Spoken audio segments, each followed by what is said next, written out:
Hello बच्चों, मैं शुभम और स्वागत है आपका अपने चैनल फार्मेसी विद शुभम पर, जहां पर मिलती हैं फार्मेसी रिलेटेड सारे वीडियो सारे अपडेट। तो आज का वीडियो है मोस्ट इंपॉर्टेंट क्वेश्चन जो फार्माकोलॉजी में पूछे जाने वाले हैं डी फार्मा सेकेंड ईयर में। उसके इंपॉर्टेंट क्वेश्चन हमने बहुत ही यूनिवर्सिटी से जो प्रीवियस ईयर पूछे गए वो क्वेश्चन मैंने उठा के दिए हैं। तो आप लोग वो वीडियो देखें और इनसे जो है आपका रिपीट हो जाएंगे, क्वेश्चन याद हो जाएंगे। ठीक है, पहला क्वेश्चन है right a short note on therapeutic index, जो कि महाराष्ट्र, एमपी और वेस्ट बंगाल या एमपी में पूछा गया है, बहुत बार पूछा गया, तो यानी कि बहुत इंपॉर्टेंट है। इसके अलावा अगला क्वेश्चन है डिफाइन द फार्माकोकाइनेटिक या write a short note of various type of metabolic reaction. ये भी बहुत ही इंपॉर्टेंट क्वेश्चन है, फर्स्ट चैप्टर के हैं ये। Explain the type of route of drug administration, give advantage and disadvantage. Route of drug administration मतलब कि वही IM, IV, वही पैरेंट्रल एंट्रम्स, मतलब वही सारा है, तो इसके एडवांटेज डिसएडवांटेज बताने हैं। अगला क्वेश्चन है define and classify non steroidal anti inflammatory drug, mention therapeutic use of aspirin. वही NSAID जो है उनका क्लासिफिकेशन पूरा पूछा है और थेरापेटिक कितनी बार पूछा गया है, महाराष्ट्र, पंजाब, चंडीगढ़, उत्तर प्रदेश, उत्तराखंड, बहुत बार पूछा जाने वाला क्वेश्चन है, यानी कि बहुत ही इंपॉर्टेंट क्वेश्चन है NSAID। अगला क्वेश्चन है right a short note on local anaesthetic. Local anaesthetic भी बहुत इंपॉर्टेंट क्वेश्चन है जो कि बहुत बार पूछा गया है ये। फिर है define and classify energic drug, give pharmacological action, direct and indirect sympathomimetic agent. जो एनर्जिक ड्रग रहेंगे उनका क्लासिफिकेशन देना रहेगा और फार्माकोलॉजिकल एक्शन देना रहेगा, जो कि बहुत ही इंपॉर्टेंट क्वेश्चन है ये। अगला जो क्वेश्चन है आपका explain the drug use in glaucoma. Glaucoma में यूज होने वाली ड्रग के बताना है कौन कौन सी। बहुत ही ज़्यादा क्वेश्चन पूछा गया है, UP, Uttarakhand, Tamil Nadu, MP, West Bengal, ये सब कहीं पूछा जाने वाला क्वेश्चन है, यानी कि बहुत ही इंपॉर्टेंट है।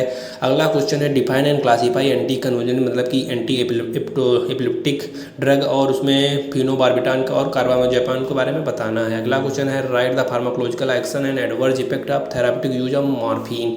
फार्माकोलॉजिकल एक्शन, थेरापेटिक यूज, ये सब बताना है मॉर्फिन का। ये बहुत ही इंपॉर्टेंट क्वेश्चन है। इसके पहले वाला जो क्वेश्चन था बहुत ही इंपॉर्टेंट क्वेश्चन था, यानी कि मैंने सारे जो क्वेश्चन है वो इंपॉर्टेंट ही दिए हैं, यहाँ से नहीं। हाँ, यानी कि सारे क्वेश्चन जो हैं वो सारे इंपॉर्टेंट दिए हैं। तो ये क्वेश्चन अगर रेडी कर लेंगे तो आप पास हो जाएंगे, इतना तो कंफर्म है। Define and classify general anaesthetic, discuss the stage of general anaesthesia. General anaesthetic के बारे में बताना, उसमें स्टेज भी बतानी है।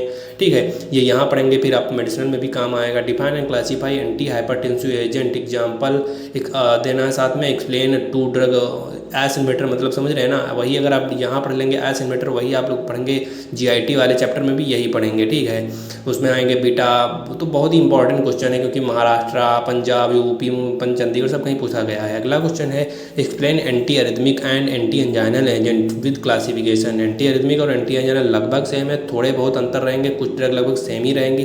तो ये बहुत ही इंपॉर्टेंट क्वेश्चन है, आप लोगों के लिए बहुत ही अच्छे से पढ़ लीजिएगा। ठीक है, अगला क्वेश्चन है डिफाइन क्लासीफाई हेमेटोनिक्स, वही ब्लड से रिलेटेड जो भी कंपाउंड रहेंगे उसके बारे में पूछा है, तो ये भी इंपॉर्टेंट क्वेश्चन है, तो आप लोगों को रेडी करना पड़ेगा। ठीक है, अगला क्वेश्चन है give the classification of bronchodilator and give the indication and Contra indication of bronchodilator. Bronchodilator वही जो रिस्पायरेशन वाले चैप्टर में ही आपका क्वेश्चन है कि जो ब्रोंको जो डायलेट करता है उनका क्लासिफिकेशन देना और उनका इंडिकेशन देना। ठीक है, तो इंपॉर्टेंट क्वेश्चन है ये सारे ही। अगला क्वेश्चन है define and classify anti ulcer agent. Anti ulcer agent ये GIT से कुछ क्वेश्चन आपका है, बहुत ही इंपॉर्टेंट क्वेश्चन है। फिर है briefly discuss about stimulant and osmotic purgative, ये भी इंपॉर्टेंट क्वेश्चन है। तो मैंने ये सारे जितने चैप्टर हैं सारे से इंपॉर्टेंट ये क्वेश्चन उठाए हैं। डायूरेटिक जो पूछा है, डायूरेटिक अगर आप एक बार पढ़ लेंगे तो बहुत ही बार काम आने वाला क्वेश्चन है कि define and classify diuretic, explain each class and indication, therapeutic use of and contraindication, यही पूछा गया। तो कितनी बार पूछा गया देख लो, UP, MP, Maharashtra, Punjab, Chhattisgarh, Uttarakhand, West Bengal, ये सारे जगह में पूछा जाने वाला क्वेश्चन है, यानी कि बहुत ही इंपॉर्टेंट क्वेश्चन है। तो ये आप लोग जरूर तैयार कर लीजिएगा डायूरेटिक्स, क्योंकि ये एक बार नहीं बहुत बार पूछा गया है। ठीक है, अगला क्वेश्चन है explain briefly about anti thyroid drug. Anti thyroid जो ड्रग रहेंगी उनके बारे में डिस्कस करना है। अगला क्वेश्चन है define and classify oral hypoglycaemic, मतलब कि आप समझ गए डायबिटिक जो ड्रग रहेंगी वो उन ड्रगों की बात हुई है, तो ये भी बहुत ही इंपॉर्टेंट क्वेश्चन है। ओरल हाइपोग्लाइसेमिक एजेंट नाम से पूछेगा, उसी में बाद में इंसुलिन का जो अलग से पूछ लिया है, ये भी बहुत ही इंपॉर्टेंट क्वेश्चन है, डिटेल नोट में पूछ सकता है। ठीक है, अगले क्वेश्चन पे चलते हैं। Write a detail note on the following, sulphonamide हो गया या एंटी कैंसर ड्रग हो गया, एल्क्लाइटिन, ये सारे कैंसर के ही ड्रग हैं। तो ये जो है बहुत ही इंपॉर्टेंट, इस चैप्टर से ये क्वेश्चन कतई आना ही है, तो आप लोग ज़रूर याद कर लीजिएगा। ठीक है, तो हमको यही इंपॉर्टेंट मैसेज देना था कि आप लोगों को जो इंपॉर्टेंट रहेंगे वो हम क्वेश्चन बता दे रहे हैं, आप लोगों को बस रेडी करना है। ठीक है, ब्रीफली डिस्कस अबाउट बायोलॉजिकल्स के बारे में, ये लास्ट शायद चैप्टर का क्वेश्चन है, तो ये बहुत ही इंपॉर्टेंट रहने वाला है। तो अगर